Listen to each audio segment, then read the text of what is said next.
if you are new to gardening, if you're new to composting, or if you're old at gardening and you want a few new tips, you're gonna wanna watch this video. Let's build a compost pile. Compost is one of the most important things that you can make at home to add to your garden in terms of amending your soil. So if you have a new garden bed, if you have an old garden bed, all of those things can benefit from compost in terms of the microbial life that it's going to add to your garden. But how do you start? Where to start? How do we build a pile? How do we start a pile? And how do we do it affordably? Those are all things we're gonna talk about today. So we first started our compost pile when we moved to the farm. We put it way in the back because my thought was I didn't want it smelling and I didn't want it attracting rats. And honestly, both those things have not really been as big of an issue as I thought, especially a well-turned compost pile really shouldn't be smelling. What ended up happening is I put it so far away, so you can't see it, but my house is way back there beyond this area. And so I have to walk all the way out here every time I want to turn my compost. And I just end up not doing it. You might have seen in our last winter soil building video, I kind of talked about how to keep your compost pile going over winter. This is actually a 3-bin system. We've got one that's kind of almost done here, one that is actively cooking, and then one that we're gonna start adding to, so this will be a new pile. So this is a great and easy way to do it, is to kind of create 3 separate sections, because you really wouldn't want to be adding new vegetable scraps, new garden scraps to a compost that is nearly finished like this middle one here, because that's gonna kind of stop the process and you might end up applying some unfinished compost to your garden beds. This is kind of the idea. We just built this with old pallets. We're gonna be doing the same thing over here.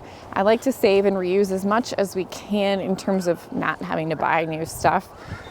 Not in this economy anyway. Composting should not be an expensive endeavor. So we shouldn't really be having to buy a bunch of new lumber. And there's so many free pallets and things all the time on Craigslist and your local Facebook marketplace that you really shouldn't have to. So that's what we've done. We've just kind of used some pallets. So we've got one long pallet that is kind of the back of the compost bin here. And now we're going to be building the sides. So Dave, take us through your thought process. I'm going to screw these pallets together. It's that easy. This one does look smaller than the other one. Yeah. Yeah.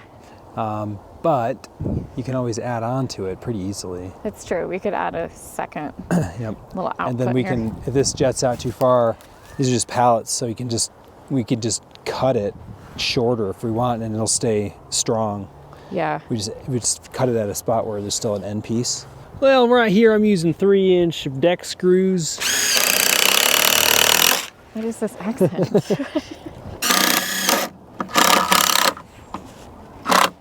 So they bite into something. So this one's a little different size. If you really wanted to build the simplest compost pile, you don't have to put a frame on this thing at all. You could just put a pile right on the ground, right? The only reason that we're really using pallets at all is to create something that's a little bit more aesthetically pleasing, because we do a lot of farm agritourism. We have people coming here a lot, and so we don't want it to look just like we have piles of trash sitting around. It does also help contain it a little bit. So somewhat it will help contain moisture a little bit. It will also help with wind, especially here in Colorado. We have a lot of wind coming off the Rockies, and so it helps to have it contained within a structure. But you could just do it on the ground. Now that being said, I do like to make sure that there aren't any invasive plants around the base. So I mentioned we had some brome that I was digging up to get out of here, and that brome is a rhizome-based grass. So what it will do is it will actually kind of spread into the compost. If I put compost on top of this, it won't just suffocate it, which you'd think it would. It will actually spread into the compost. So if you have any existing vegetation, it is a good idea to either cut it back, dig it up, scalp it down, or you can also layer on top. You can do a nice thick layer of leaves, which I am still gonna do at the bottom, so I'll show you what that looks like, but you wanna make sure you do it thick enough that you're gonna smother out whatever is existing. If there's anything invasive or rhizome-based, try to dig it up if you can, if it's gonna be under your pile. It doesn't really matter the size. Now, if you really want it to be aesthetically pleasing, you'd want all these pallets to be the same size, but because we're scavenging and we're kind of scrapping from whatever we can get, these pallets are all different sizes. So we use the one long one for the back.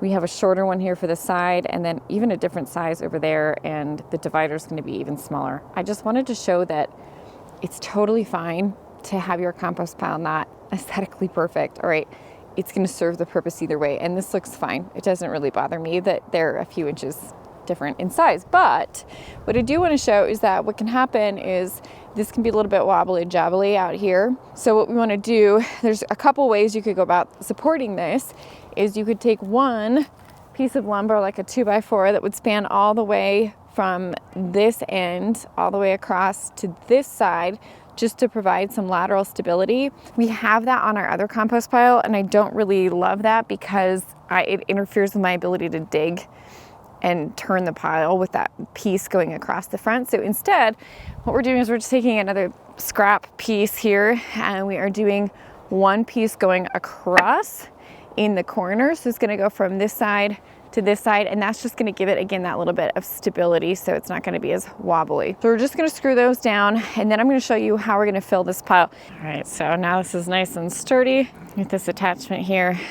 Pretty easy, quick little fix.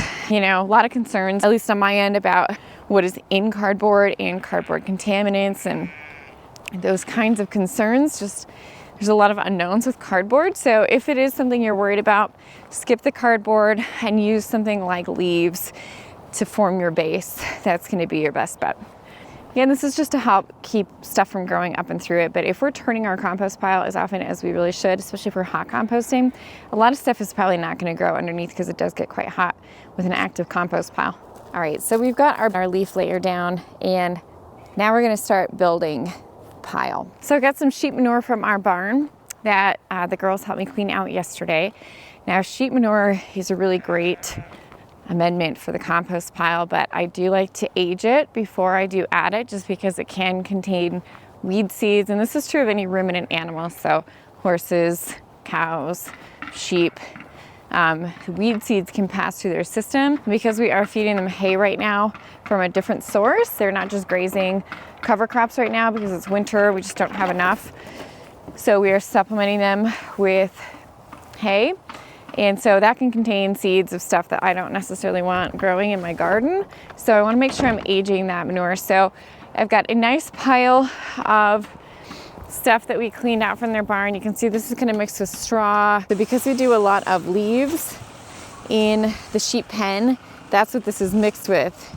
Quite a bit of leaves in here as well as straw. So it's got a good mix already of greens and browns. Now, when we're talking about composting and greens and browns and all of that, I know that it can get a little bit confusing. Greens are what we think of as garden scraps. So anything that is green and fresh, vegetable scraps, cucumber peels, carrot peels, also fresh weeds that you pulled from your garden, clippings, cuttings of things from your garden, those things are all considered greens. Manure is also considered green because it's a hot nitrogen source. So that's something that we need to make sure that we're balancing with our browns. So this kind of ground litter, and the same would be true of any, manure that we cleaned out of our chicken coop that's mixed with bedding. It's already mixed in with some browns. So we already have our leaves and our straw in there. Those would be considered brown. Dry leaves, dry grass clippings, paper could be, but I don't like to add paper to my compost pile personally. You want to make sure that you're balancing those greens and those browns. So usually that's about a 2-to-1 ratio that you're going for with the browns to greens ratio. So I've got my leaves down first. That is considered a brown. So now I'm going to start layering in green. So we're also thinking that the gaps on this pallet are a little bit too big. So while it's nice to have some air circulation around your pile, too big of gaps is going to let stuff fall through. So we're just cutting down some more scrap lumber and using it to kind of fill in the gaps in between. That's also going to help it retain a little bit of moisture, which is really important in my zone, that it doesn't dry out as easily. All right, now you mentioned that the compost had slowed down over in our other pile, and that's just kind of a function of winter. Turning it, keeping it moist, all those things that I showed in our last video on soil building over winter will help keep the compost pile going. But that being said, I also have another little trick, which is our alfalfa starter recipe. So if you're starting a new pile, this alfalfa recipe helps to kind of kickstart things. It'll help heat things up. It'll help add some greens. So if you're short on greens, this is also a good little quick pinch thing to add. So I've got here a bag of alfalfa pellets. Alfalfa pellets are also great for the garden because they are a nice slow release nitrogen, and they have a natural plant growth hormone in them as well. So they're really nice to use as a fertilizer, and that's why we use it as a fertilizer in the spring as well. In addition to that, again, it's a nitrogen, it's a green, so we're gonna add it, we're gonna use it to kickstart our pile. But we're not just gonna put the pellets in, we're actually gonna make a little recipe. So this is a 50-pound bag of alfalfa. So I'm gonna make the whole thing, but I'm gonna split it between this pile and my old pile to kind of kickstart that one going again and heat it up a little bit. So I'm gonna start by dumping this whole thing into my wheelbarrow.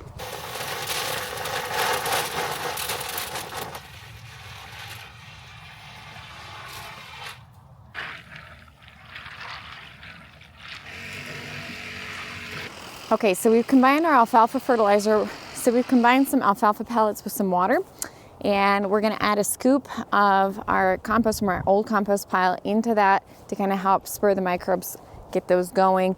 Stir it every couple of hours, and it's gonna turn into this kind of mealy consistency. We're going to put it actually into a warm space. We're gonna put it into our garage overnight to kind of let it cook. It's gonna heat up. In the morning, we're gonna put it on the pile.